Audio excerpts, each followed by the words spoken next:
Fogs rolling in off the East River bank like a shroud. It covers Bleecker Street, fills the alleys where men sleep, hides the shepherd from the sheep.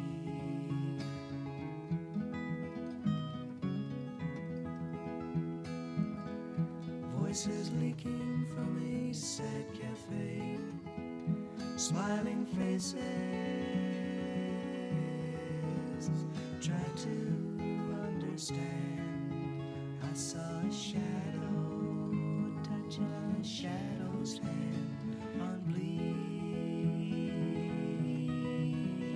Bleecker Street.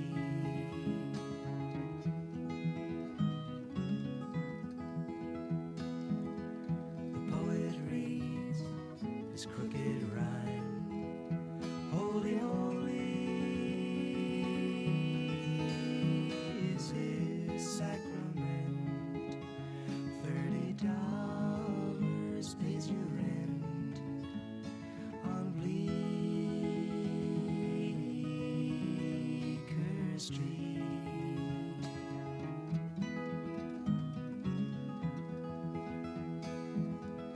Heard a church bell softly chime in a melody sustaining. It's a long road to Canaan on Bleecker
was made uptown and the big man Joe in the bay.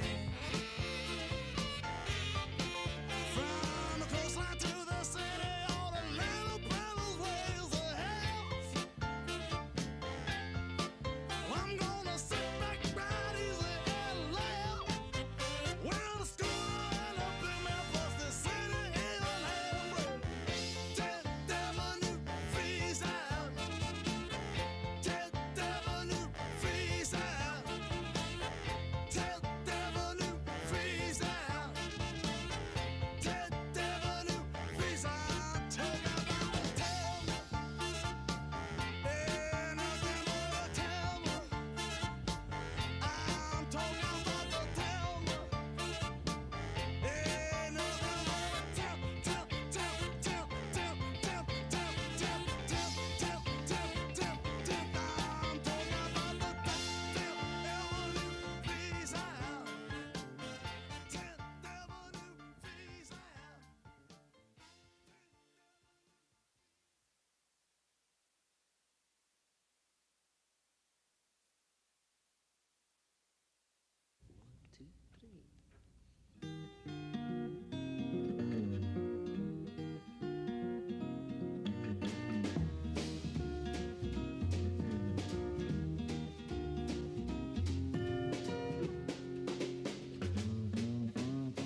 Slow down, you move too fast.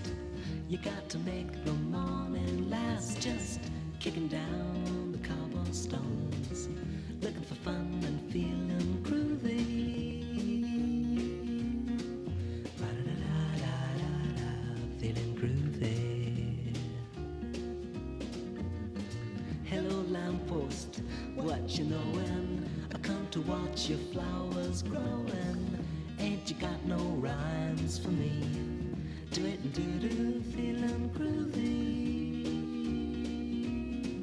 Ba-da-da-da-da-da, feeling groovy. I got no deeds to do, no promises to keep. I'm dappled and drowsy and ready to sleep. Let the morning time drop all its petals on me. Life, I love you, all is groovy.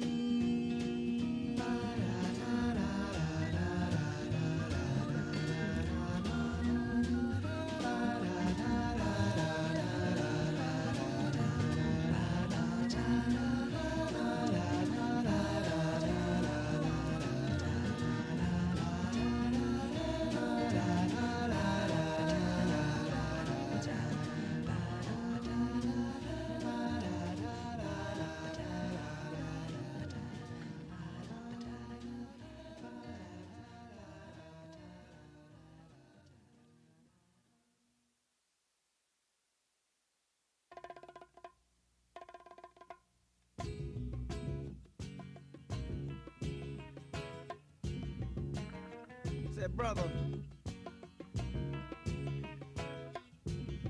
can I borrow a thin, brother? You know, a dime.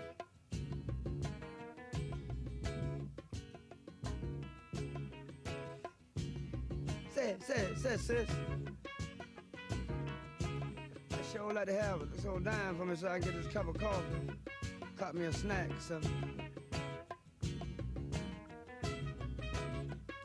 I guess I better quit trying to be hip and get on down.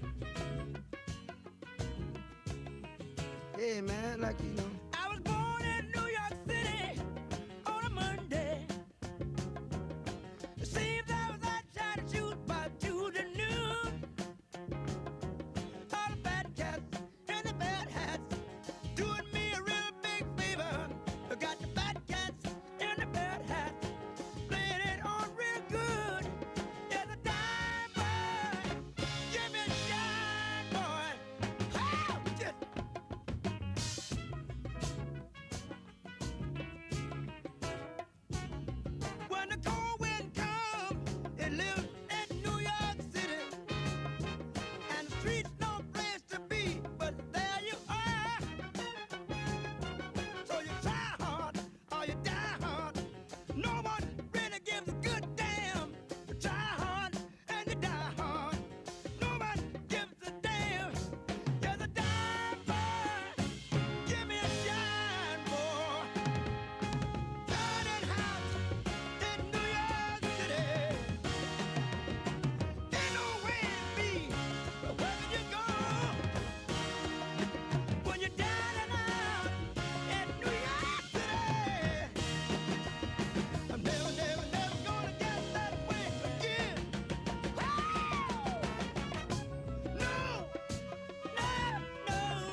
when you wanna win. Gonna get myself together till the morning. Gonna leave it all like a one bad dream. All bad cats and the bad hats doing me a real big favor. You got the bad cats and the bad hats playing it on real good. There's a dime boy, give me a shot, boy. Woo! Woo! Ah, yeah. Give me a shot,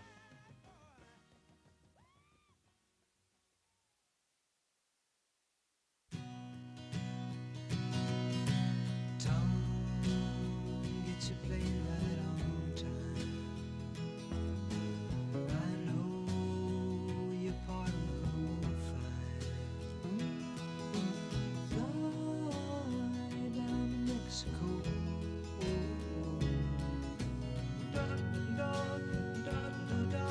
Here I am, the only living boy in New York.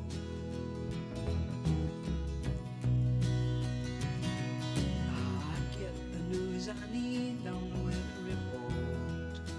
Oh, I can gather all the news I need on the weather report. Hey, I've got nothing to do today but smile and dog, here I am, the only living boy in New York.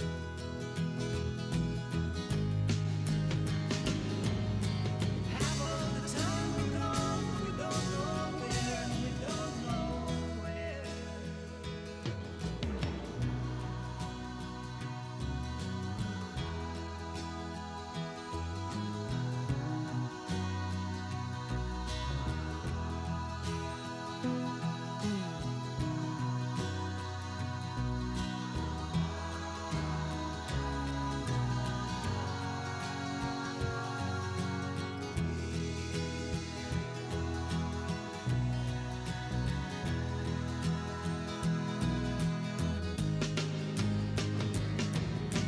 Half of the time we're gone, but we don't know where, and we don't know where.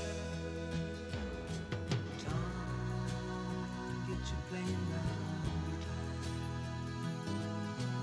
I know that you're ready to fly now. Hey, let your honesty shine, shine, shine now.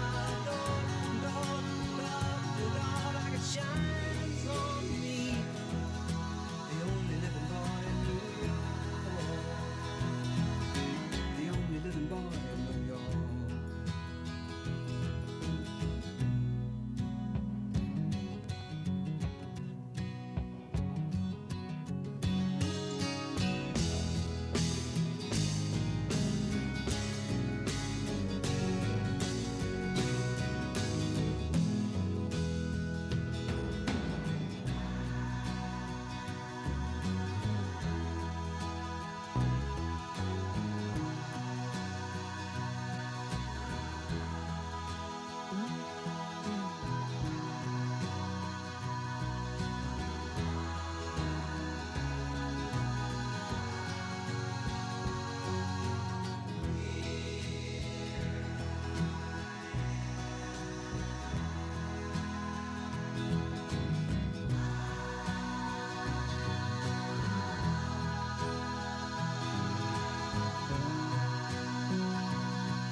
nights on Broadway, singing them sweet sounds to that crazy, crazy town. Now in my place, there are so many others standing in the line. How long will it stand between us? Well, I had to follow you, though you did not want me to. But that won't stop my loving you. I can't stay away. Blaming it all on the nights on Broadway, singing them love songs, singing them straight to the heart song. Blaming it all on the nights on Broadway, singing them sweet sounds to that crazy, crazy town.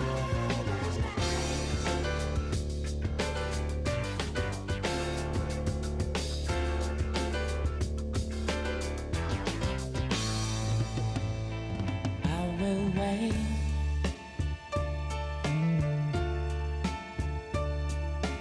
Even if it takes forever, I will wait. Even if it takes a lifetime, somehow I feel inside you never ever left my side. Make it like it was before. Even if it takes a lifetime, takes a lifetime.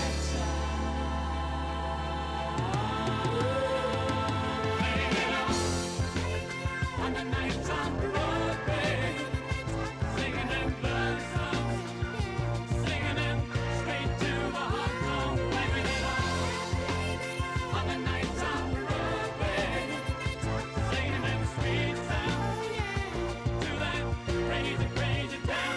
Blaming it all on the nights on Broadway, singing them love songs, singing them straight to the heart song. Blaming it all on the nights on Broadway, singing them sweet sounds, singing them crazy, crazy town.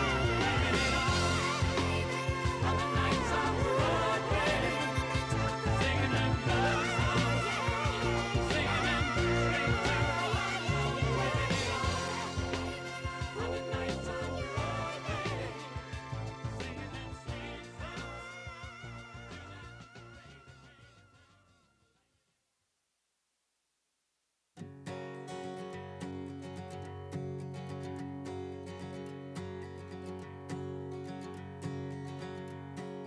Elope with me, Miss Private, and we'll sail around the world. I will be your Ferdinand, and you my wayward girl. How many nights of talking in hotel rooms can you take? How many nights of limping round on pagan holidays? Oh, elope with me in private, and we'll set something ablaze, a trail for the devil to erase. San Francisco's calling us, the Giants and Mets will play. Piazza New York, catch your eye, you straight or are you gay? We hung about the stadium, we got no place to stay. We hung about the Tenderloin, and tenderly you tell about the saddest book you ever read. It always makes you cry, the statue's crying too, and Willie May. I love you, I've a drowning grip on your adoring face. I love you, my responsibility has found a place beside you, and strong warnings in the guise of gentle words come wave upon me from the family wide and net absurd. You'll take care of her, I know it, you will do a better job, maybe, but not what she deserves. Elope with me, Miss Private, and we'll drink ourselves awake. We'll taste the coffee houses and award certificates. a privy seal to keep the feel of 1960 style. We'll comment on the decor and we'll help the passerby. And at dusk when work is over, we'll continue the debate in a borrowed bedroom, virginal and spare. The catcher hits for 318 and catches every day. The pitcher puts religion first and rests on holidays. He goes into cathedrals and lies prostrate on the floor. He knows the drink affects his speed. He's praying for a doorway back into the life he wants. And the confession of the bench, life outside the diamond is a wrench. I wish that you were here with me to pass the dull weekend. I know it wouldn't come to love my heroine pretend. A lady stepping from the song we love until this day. You settle for an epitaph like Walk Away, Renee. The sun upon the roof in winter will draw you out like a flower. Meet you at the statue in an hour. Meet you at the statue in an hour.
You find out as you go.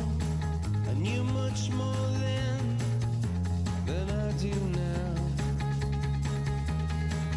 Neon hot day glow eyes, the city lit by fireflies. They're advertising in the skies for people like us. And I miss you when you're not around. I'm getting ready to leave the ground.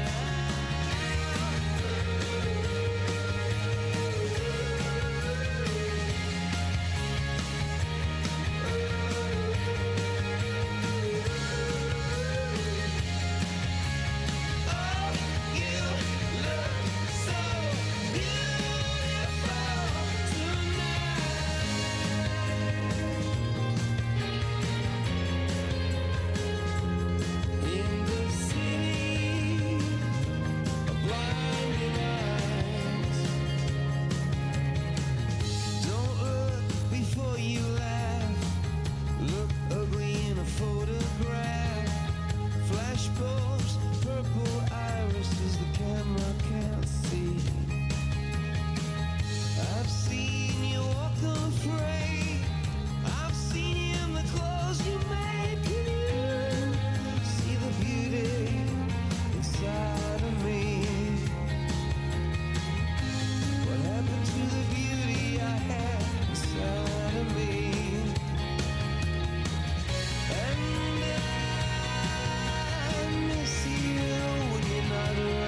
factory line.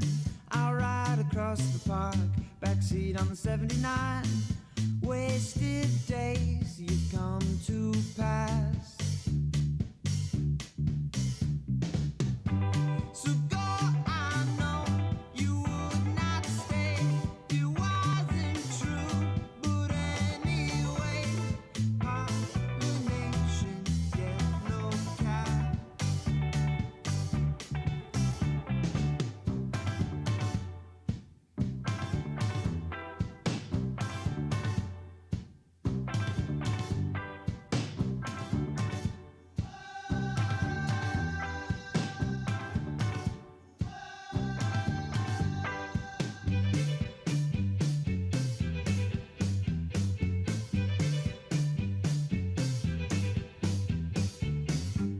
You walk up the stairs, see the French kids by the door. Up one more flight, see the boot on the second floor. Coronation rickshaw ride.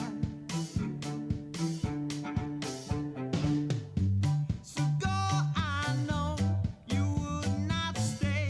It wasn't true, but anyway, racist dreams you should not hide.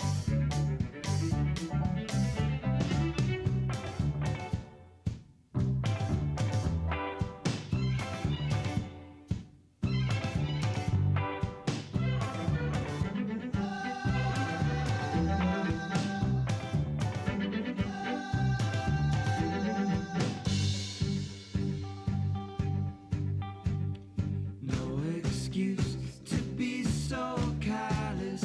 Dress yourself in bleeding mattress.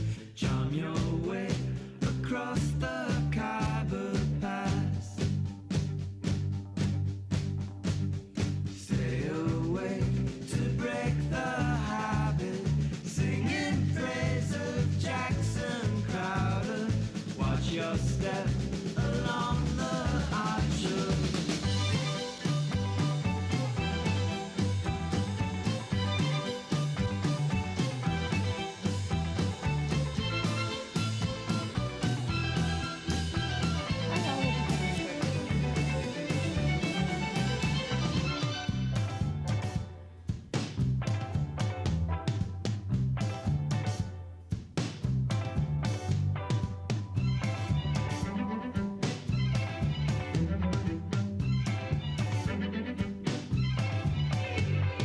no excuse to be so callous. Dress yourself in bleeding mattress. Charm your way across the Khyber Pass.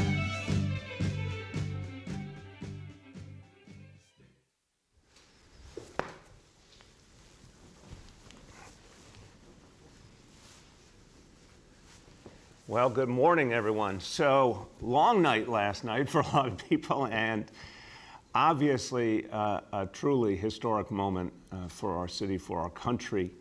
What we saw in this election, we don't know the result yet, obviously, in terms of the presidential election, but what we do know, extraordinary turnout all over this country, incredible enthusiasm across the spectrum.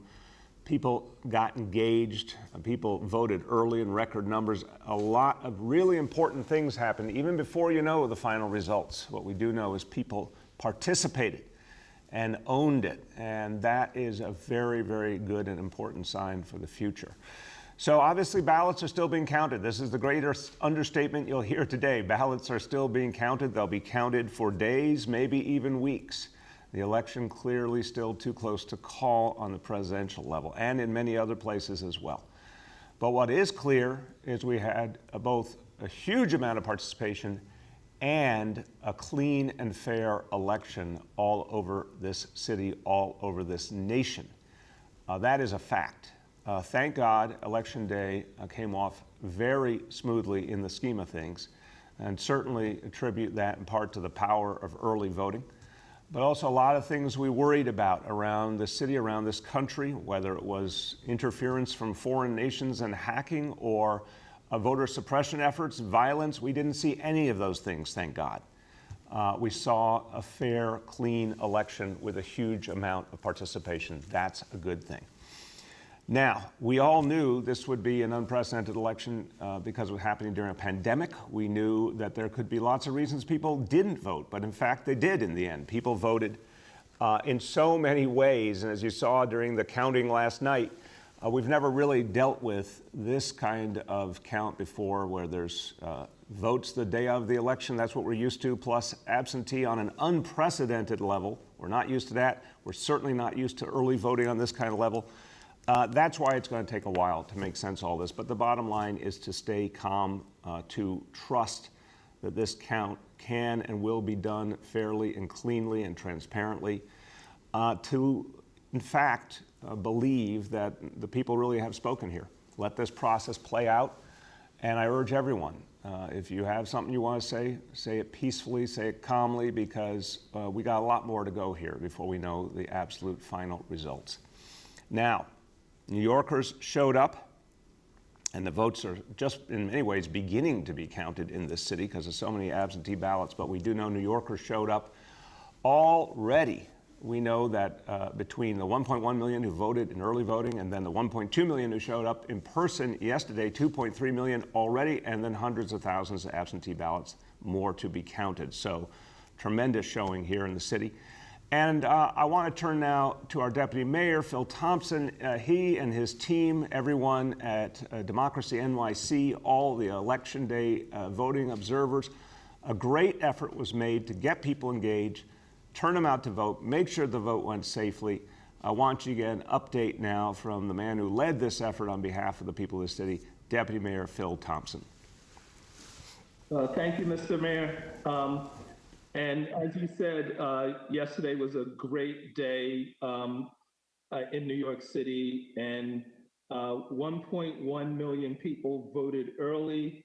1.2 million people turned out yesterday, and 1.1 million people requested absentee ballots, and we're waiting to see how many of those are returned.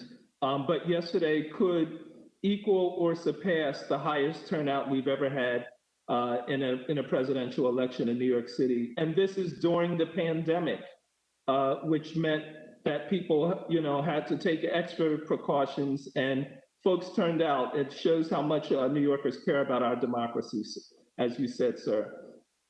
Overall, yesterday was an incredibly smooth day. There were a few lines, as there may be in part because of early voting. High spirits everywhere. I had the chance to visit several polling sites, and folks, there really was a sense of camaraderie and civic pride yesterday. Our 500 election observers served as our eyes and ears throughout the city.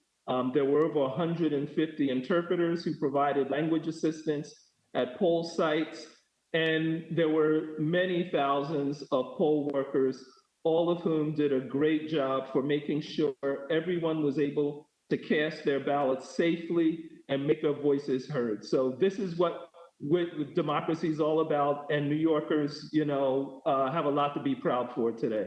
Thank you. Thank you so much, Deputy Mayor. And I really want to give a special thank you to our Election Observer Corps, over 500 volunteers who are out there. I saw them everywhere I went.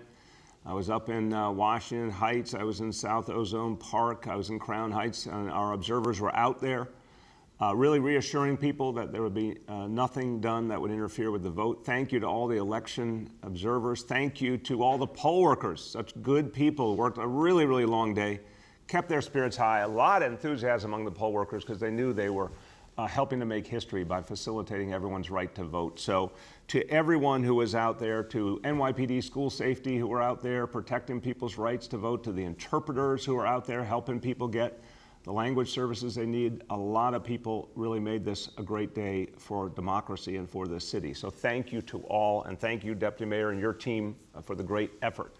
A very smooth election day in this city.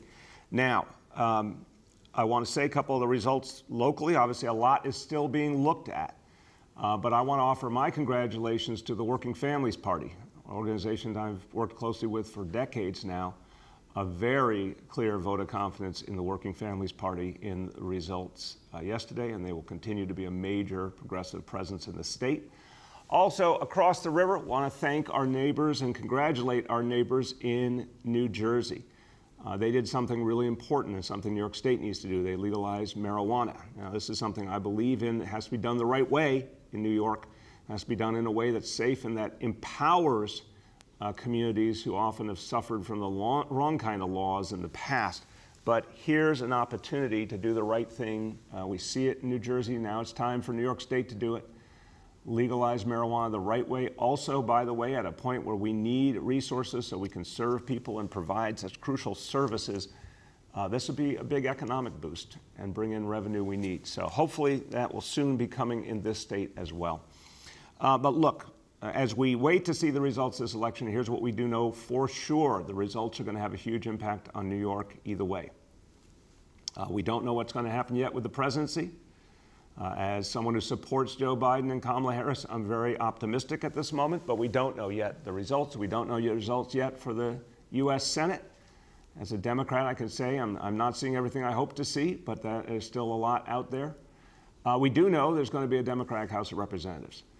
And we do know more fundamentally that the decisions that will be made by the next Congress, the next president, will define the future of New York City. And it's really the basics. We need a strong stimulus to get us back on our feet. The whole country needs it. That's going to hang the balance of the presidential election and the votes for Senate. We need a vaccine we can believe in and trust. That's also on the ballot in effect, and whoever gets chosen president is going to determine whether we get that or not. We need, going forward, to take on the number one challenge we all face, global warming. Couldn't be two more different visions between the presidential candidates. As the votes are counted, we're going to see which way this nation goes. So much on the line. But to everyone who's anxious this morning, to everyone who thinks there's anything definitive here, there isn't. There's a lot more to go, and we got to remain calm and let this process play out. And as one famous New Yorker once said, it ain't over till it's over. So let's let it play out and have faith in the decisions of the people. Okay, with that said, let's talk about what we talk about every day, our indicators. And I'm going to talk a little bit about them as we go along. Today's indicators, although the most important indicator I feel some satisfaction about, I don't like what I see on the other fronts. So I'm going to talk about this. First, number one, daily number of people admitted to New York City hospitals for suspected COVID-19. Threshold 200 patients today, a much higher number than we've seen typically, 114 patients. That's cause for concern. The positivity level, 25.8%, that's cause for concern. Now, remember, the silver lining is, of that 114 patients, again, only about a quarter actually have COVID-19, and that is a level we can manage. But the fact that that has gone up worries me. We're keeping a close eye on that. Number two, new reported case on a 7-day average at threshold 550. Again, this case number is going up, and that's a concern, 628 today.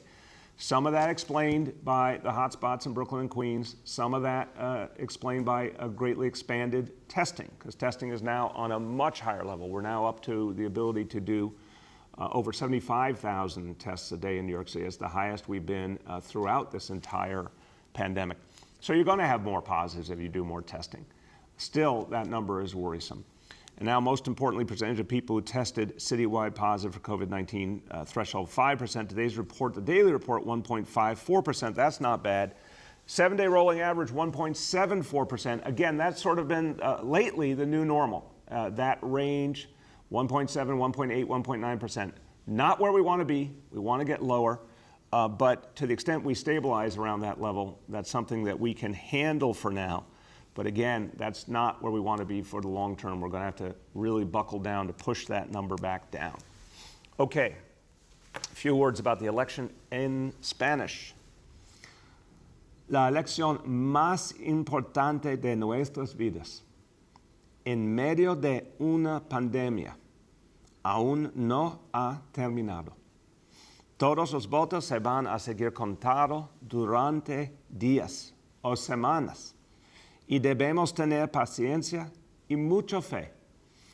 Pero sobre todo, Debemos esperar en calma y confiar en que vamos a enfrentar cualquier crisis con éxito y en paz. With that, we turn to our colleagues in the media, and please let me know the name and outlet of each journalist. Hi all, we'll now begin our Q&A. With us today is Deputy Mayor Phil Thompson, Senior Advisor Dr. Jay Varma, and Senior Advisor and Counsel for Democracy NYC, Laura Wood. With that, we'll go to Rich Lamb from WCBS 880. Good morning, Mr. Mayor. Hey, Rich, how you doing? Well, I'm doing all right. I'm just wondering, given the fact that maybe the Senate is not flipped, what do you think the chances are of that strong stimulus that you say that the city needs and, given their past performance? Look, Rich, it's obviously too early to tell across the board. I believe what we're seeing is ultimately going to be a Senate that's certainly not worse than it's been from the point of view of the Democratic Party, and I would say bluntly from the point of view of New York City. I think we're going to have a Senate that's not worse in terms of its configuration, maybe a little better. Again, I am hopeful for Joe Biden and Kamala Harris. I think if you've got a Democratic president, a Democratic House, and a very closely split Senate, clearly you have the basis for a major stimulus. I think if President Trump had called for a major stimulus, he would have gotten it. Clearly a Democratic president who can get a few Republicans who represent states in dire need to join in, I think we can get a strong stimulus. Do I think it would have been stronger if there was clearly a Democratic majority in the Senate? Absolutely, but I still think we can get the strong stimulus we need if Joe Biden and Kamala Harris win. Go ahead. And then I'm wondering whether you think the fears of violence about the election were overblown, or do you still foresee a chance here that as the struggle goes on, if you will, that more protests / possible violence could show up? Rich, we got to be always concerned and ready. So let me start where I think the foundation is here. So much emotion, so much passion, so much on the line. We've been through so much these last 4 years. Of course, we have to be ready for any situation. I think it is a good sign that the entire country went through early voting and election day almost without any incidents.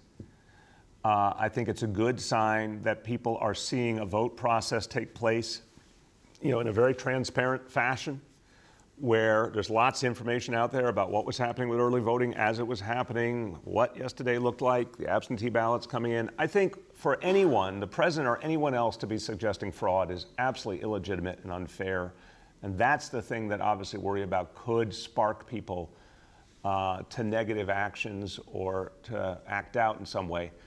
But if you're talking about the facts on the ground, Rich, so far we have to be satisfied that this country has sent a message that it wants a peaceful outcome. So I'd say so far so good, Rich. Next, we have Katie from the Wall Street Journal. Hey, good morning, Mr. Mayor. I guess following up with Rich's first question, if what you hope happens with a Biden presidency doesn't happen, knowing the city's financial situation, what are the next steps that the city would have to do, especially if our revenue continues to stay lower than previous years? Katie, look, it's an important question, but the first thing I say is obviously, I don't want to get too much into hypotheticals because we're all going to know in the coming days or weeks the results of the election. But I can say this much.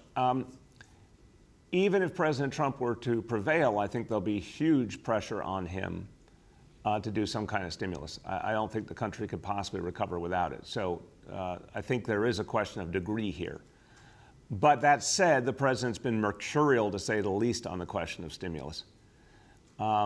If the federal government doesn't step up for us at some point soon, it's pretty clear. We're going to have to start cutting services. We're going to have to do the thing we have not wanted to do all along, which is look at layoffs and other just horrible cuts that would really hurt the quality of life in the city. And this is exactly the wrong time for that. But I think the good news is we are far from that situation right now. And again, if you look at the overall numbers, I remain, from my point of view, hopeful about the outcome of this election. Go ahead, Katie. And my second question is about some of the local races here in the city. It looks like, Nicole Maliotakis might defeat Max Rose in Congress, and Andrew Gennardis also looks like he might lose. Obviously, these races are not called. I'm not making a prediction, but taking a look at this, do you think that there's a sort of, especially with the Senate and the power that they could hold in the state for helping New York City, does that give you any concern? Katie, I have not seen the results from all around the state. What I saw, sort of an initial summary, suggested something that doesn't look a whole lot different to me. I am not clear what the ultimate number will be, but right now you have a strong Democratic majority in the state Senate. When the smoke clears, as far as I can tell from the results statewide, you'll still have that. That's what truly matters for New York City. State Senate Democrats have done a lot of important things in the last 2 years. So long as they have a clear majority, it's certainly a much, much better situation for New York City than what we experienced in the first part of my administration with a state Senate that bluntly, consistently tried to undermine the interest in New York City. So from what I can see, I think we'll be in pretty good shape there. Next is Juliet from 1010 Wins. Yeah, hi, good morning, Mr. Mayor. So I wanted to follow up also on the stimulus. Given the fact that maybe nothing comes from Washington, I know you've been working out deals with the unions, but what is the plan for cutbacks and layoffs? Would you do a percentage across the board for every agency? Is it a percentage of layoffs? How would this work? Juliet, first of all, look, we got some major assistance from the unions in terms of delaying payments and not having to do them in this fiscal year. That's now over $600 million. That's a very big deal. That certainly gives us the ability to get to February. So again, presuming a Biden presidency, and it's way too early to say that, but if you presume that, I feel very strongly there will be a stimulus that will help us in a big way. If there isn't a Biden presidency, I think it's an open question, but we're certainly going to fight for it. And again, I think there'll be a lot of pressure on President Trump if he were president again. But what we'd have to do would continue to look for savings in every way we can. And then if we could not find enough, again, the last resort is layoffs. I've said before, the plan we talked about in June, every agency would be affected in different ways because each agency is different, but every agency would be affected. You're talking about really substantial pain that would be caused to people who serve the city. I don't want to see that. I don't want to see the services lost that we need for our comeback. But Juliet, if we have to, that's always the last resort. But again, it's premature to judge because first let's find out the results of this election. Go ahead. Okay. Well, back in the 70s, the city's real estate industry paid their taxes forward to help the city stave off bankruptcy. Have you considered that kind of a tax plan as an option for the city's financial recovery? The simple answer is no. I'm not saying it's an impossibility, but I have not considered it. I think a lot has happened with property tax over the years, and one of the things I've been clear about is of all the choices on the table, the one that I do not support, I would never support an increase in the property tax rate. I think it's absolutely wrong for this moment in New York City history. Paying forward is certainly something we could look at, but again, I think we're in a different environment. I think the most important point, Juliet, the comparisons to the 1970s are bad comparisons. No disrespect to you, but a lot of people have raised them. I want to strongly advise it's a bad, bad parallel. It's not accurate because the 1970s fiscal crisis came after New York City was already in decline for a decade or two and had really handled its finances horribly. We've had the opposite now. New York City has been on the upswing for decades. As recently as February, one of the great global economic powers, over multiple administrations, Democrat and Republican, much stronger fiscal discipline, much stronger reserves. It's just night and day. It's going to take a while for us to come back, no doubt. But what New York City has is strong and eternal at this point. It's not going anywhere, and we're going to come back strong. I don't have a doubt in my mind. So we're going to do whatever it takes. to keep the city moving forward. But again, let's not do too many hypotheticals when the number one factor is what's going to happen in Washington, and there's actually a vote count that's going to tell us that soon. Go ahead. Next is Yoav from the city. Hi, Mr. Mayor. I wanted to ask you about disciplining of the NYPD out of the May and June protests. You said there was a story by the New York Times that had video of 60 plus cases of police use of force during those protests. And you said in August that you wanted the NYPD to do kind of a video by video breakdown of which officers might be disciplined. That was almost 3 months ago. When can we expect to see that? Yeah, Yoav, I'll check with the law department. The hang up there has been the court case brought by some of the police unions to try and block disciplinary records being published. Obviously, something I fought for a long time was to have transparency about police discipline. The state law stood in the way, 50A, that was finally overturned in the spring. That was a very good thing, but then court actions have stood in the way of some of the release of information that we want to do. And this issue is caught up in it, last I checked. I'll check again, we'll get you an update. But as soon as we have the ability to do that, we have the breakout and we can put that out in a straightforward manner. Go ahead. Okay, thanks for that. Relatedly, you were asked yesterday if you could provide a number on how many officers received that kind of initial discipline, whether either suspended or modified duty, stemming from the May and June protests. And you said that you would provide one. I guess I'm just wondering if you have that figure, because when we ask NYPD for anything having to do with discipline, they require us to submit a FOIL, and we're just looking for numbers here. What I'll do, and again, I don't have it in front of me, but we can get it to you today. We'll just take everything that's been made public before and we'll add it up. Again, the stuff that is not necessarily public that might be caught up in the court case, we'll have to address that the right way with the law department. But whatever we can put out that's already public, we'll give you the scorecard on that today. Next up is Andrea from WCBS.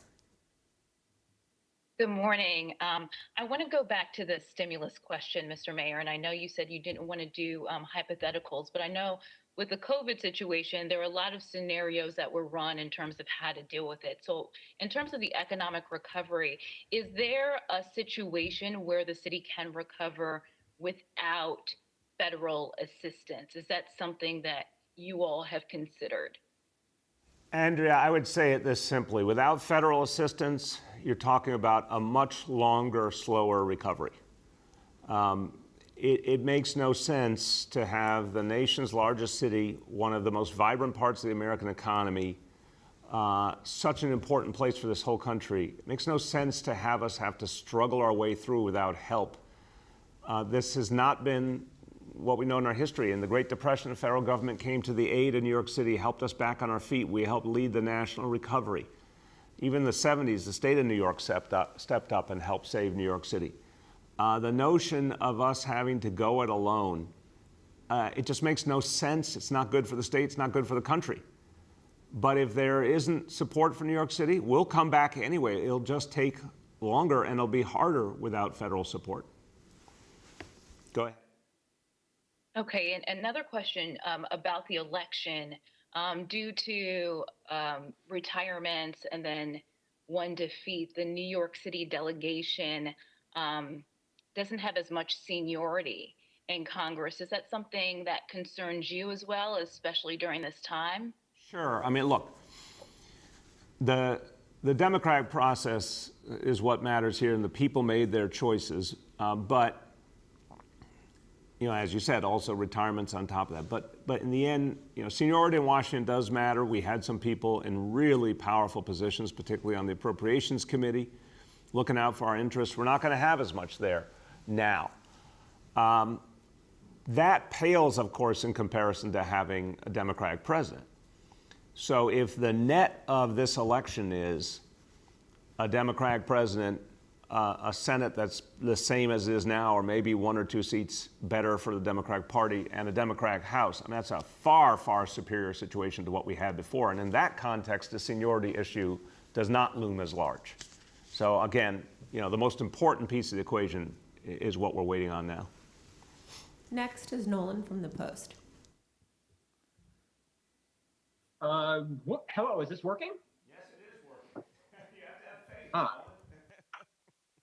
have faith. Good morning, Mr. Mayor. I want to follow up on the questions about aid. Mitch McConnell's expressed very little interest in providing any aid to the city or the state or the MTA. If he remains in charge of the Senate, the negotiating partner really hasn't changed. So why do you think the outcome would change? I don't think Mitch McConnell works in a vacuum. I think first of all, if there's a Democratic president who's working incessantly for a stimulus, and I know Joe Biden would.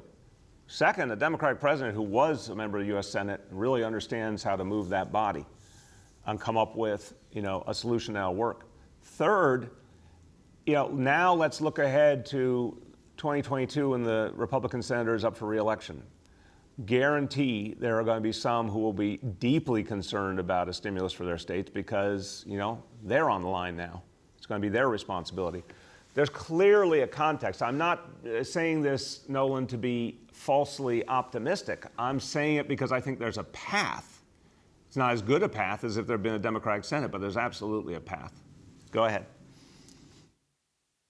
And to the second point, your administration has claimed, I think it's upwards of $600 million in labor savings so far. Most of that was by moving those costs onto the FY22 budget without any expected surge in revenues. I mean, so you're basically banking on a federal rescue to make those payments come true. Was that a wise strategy?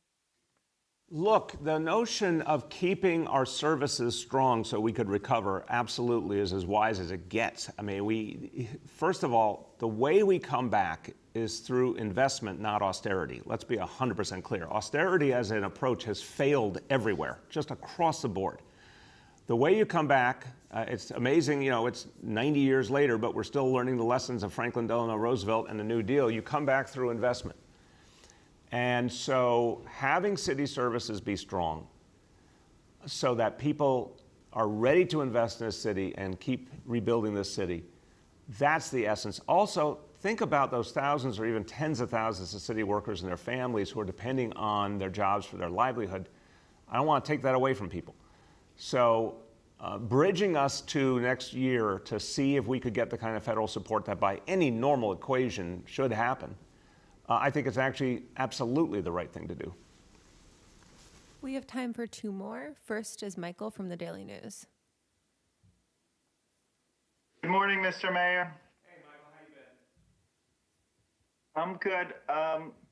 So regarding federal stimulus and just assuming, we get it at some point, can you talk about how that would be delivered from your point of view?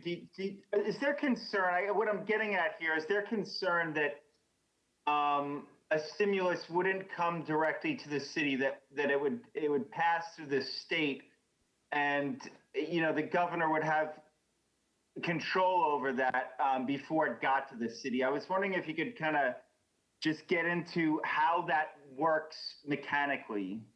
Every mayor in America is going to answer the same way I would. Doesn't matter if they're a Democrat, Republican, or Independent. The answer is, you betcha there's concern. We need, and by the way, county officials would say the same thing. We need resources that go directly to localities. First of all, it is 100% more efficient. The money actually flows. You get to use it right away. Second of all, it's more reliable. There's not some of the interesting dynamics that happen at the state level where money gets siphoned off and sent somewhere else. So yeah, a stimulus has to have clear support directly to cities and localities. Now, House of Representatives passed a stimulus that tells us everything we need to know. And I spoke to Speaker Pelosi several times about this. She has been absolutely fantastic on this issue. It helps that she is a daughter of a mayor, and so she understands directly. But I am firmly convinced that the Democratic Party believes in stimulus funding going to localities and states. I think that's unquestionably the direction that Democrats will take. So the House, the Democrats in the Senate, and if Joe Biden is president, I'm certain Joe Biden will as well. And that's what we need. Go ahead. Thank you. And you know, going back to last night and seeing the results coming in, what are your thoughts on, you know, I know, you know, we're not there yet as far as the final result, but I'm just asking for a little, I guess, Wednesday morning quarterbacking. What do you feel the Democratic Party needs to do kind of moving forward as far as, you know, states like Florida and elsewhere? What's kind of the political agenda you see moving forward that where the Democratic Party needs to improve on? It's the first thing I could say is how much time do you got, Mike? But you know, I would give you a couple of points, and it's such an important discussion. I've been thinking about this a lot. Okay, first of all, let's do the positive. God bless Omaha. You know, people have to understand the changing reality of this country. The fact that Democrats did as well as they did in the congressional district, including Omaha, decisive for this election and beyond. What's happening in Arizona? We don't know the final results in the Senate race or the presidential race, but if Arizona goes blue, that changes the country profoundly. You have a totally solid Mountain West and West Coast for the Democratic Party. Again, cannot emphasize enough what a change that is and how that's been evolving state by state over the last decade or two. Big, important story. And then again, we're waiting for the results from the industrial Midwest, but I like what I see so far. And certainly when you look at the 2018 elections, what happened in those states, what happened with those governor races, the kind of new organizing that's being done to win back people that Democrats lost, to energize people of color to vote and progressives to vote. There's a lot of good things happening that are tremendous building blocks towards a very different country in the future. What didn't happen is what has been a thorn in the side of the Democratic Party for a long time, and I don't know why this party doesn't take the thorn out, which is an under-investment in communities of color.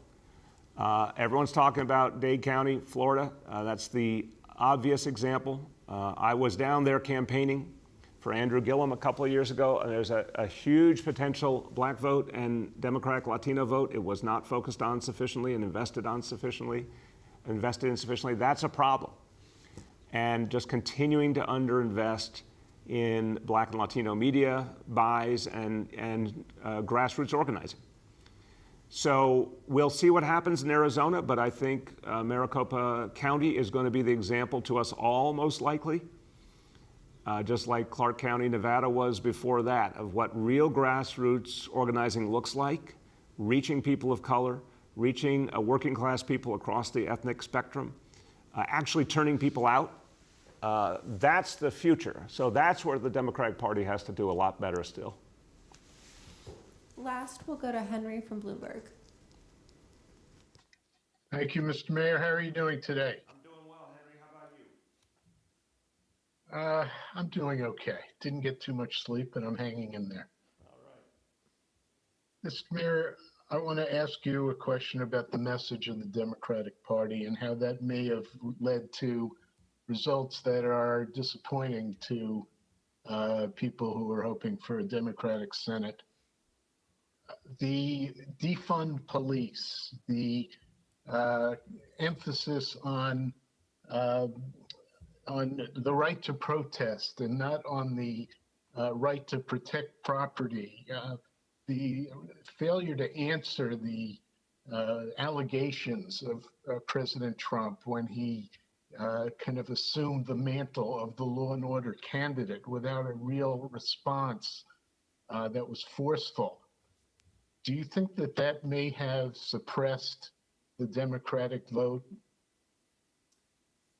It's a fair question. Look, it's way too early to assess that because, first of all, we're talking about a presidential election that we do not know the result of, but certainly suggests that Democrats were able to reassert themselves in a number of states. So I do hear your point, and I think it's a fair point for discussion to say the least, but what cuts against it is the map we're seeing right now. The fact that we're still having a discussion about Georgia, Arizona, and obviously all of the states that had been the blue wall before are not only in play right now, but so far results are looking pretty favorable for Biden. That suggests something else to me, that the economic issues were by far more important, and obviously the pandemic itself, the healthcare issues. But I don't think your point's unfair. I think it's something we need to examine, and that we need to be able to speak to people who are concerned, obviously, about safety issues. There's a way to do that, and that's something we all have to keep working on. But I think in the end, the biggest issue in this election was the pandemic. And then right behind it were the issues that have historically driven people's votes, the kitchen table issues, jobs, income level, health care. And in that area, Democrats have a lot more growth potential because we still don't hit those notes as strong as I think we could. And when we do, we saw this in 2018, when we do, we tend to do very well. I still think that's ultimately how people vote. It's the thing that matters most. But we're going to know a lot more, obviously, as we see the final results and as we get a better sense of what was motivating people. Go ahead. Okay, thank you for that. It's plenty I could follow up on with that, but I will leave it for the moment. I'm going to get back to what seems to be the topic of the day, which is your hope and expectation for a stimulus from the feds. And you make points that are very salient and logical, perhaps politically, but the fact is that even the Democratic controller of the state of New York counseled against state aid, counseled against the borrowing authority, saying that the city has more than enough resources in its, in the savings that have been budgeted. And the arguments that will be raised against the city in giving aid, it seems to be predicated on, what are you doing for yourselves before we do something for you?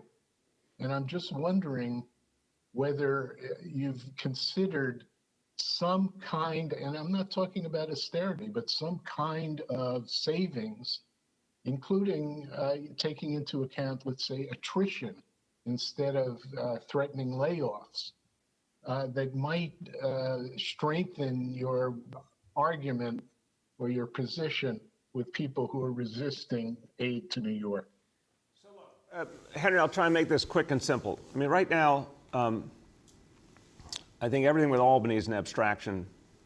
The next time the legislature is due to come back is in January, and usually they don't act until April 1st with the budget. So we don't have any assumptions about the legislature acting anytime soon. The question's in Washington. And the stimulus, which is a very different reality. The dynamic, look, we're in the middle of a count of an election, so first of all, that's going to tell us what we need to know the most. The ultimate issue is who's president, and whoever's president is going to set the agenda and have the ability to move things. If Donald Trump had really fought for a stimulus, there would have been a stimulus, period. Joe Biden will, unquestionably. That's going to be the reason there is one. It has nothing to do with the specific budget issues here in New York City or anywhere else. It has to do with the totality of what's happened, the massive impact on our people, the huge loss of jobs, the huge loss of revenue for cities and states. That's what's driving this. And the decision in Washington really hinges on who's president. But what we've been doing is lots of work with labor to find savings, constant savings over many budgets, constantly, hundreds of millions of dollars regularly in savings of all kinds. Attrition has been a factor. We need to do a better job talking about that and showing it, but clearly that's been a factor where a lot of these savings are coming from. Obviously, we did furloughs for senior management folks. We've been doing a lot of the things that are needed to get through. And I think there's going to be a Democratic president, and I think there's going to be a stimulus, and that's our way forward. And if for some reason there isn't, we certainly know how to make tough choices to save even more. But the problem is those tough choices come with a reduction in services that this city needs to recover. And that should not be done lightly. That's truly a last resort. Okay, everyone, look, as we conclude, we're going to be seeing over the day or maybe several days or even several weeks how this election plays out. But I really feel this from my heart. The thing we know already is something that we need to appreciate because it really in many ways is the foundation of our future. People came out and voted, people cared, people got involved in a way we have not seen, a level we haven't seen in a long time.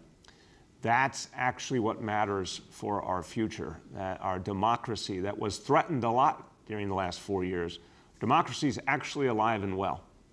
This vote count is proceeding openly, transparently. It was a clean election. There was no fraud. It happened the way it was supposed to happen. This is crucial. So this is what gives me faith. It gives me faith in this country, and it certainly gives me faith in this city that so many people came out to vote. Election day went so well because the people of the city care. And when you have that, all things are possible. That's why we've been so successful fighting back the coronavirus. And that's why we have a bright future, because the people of this city care and they do something about it. And that makes me hopeful. Thank you, everyone.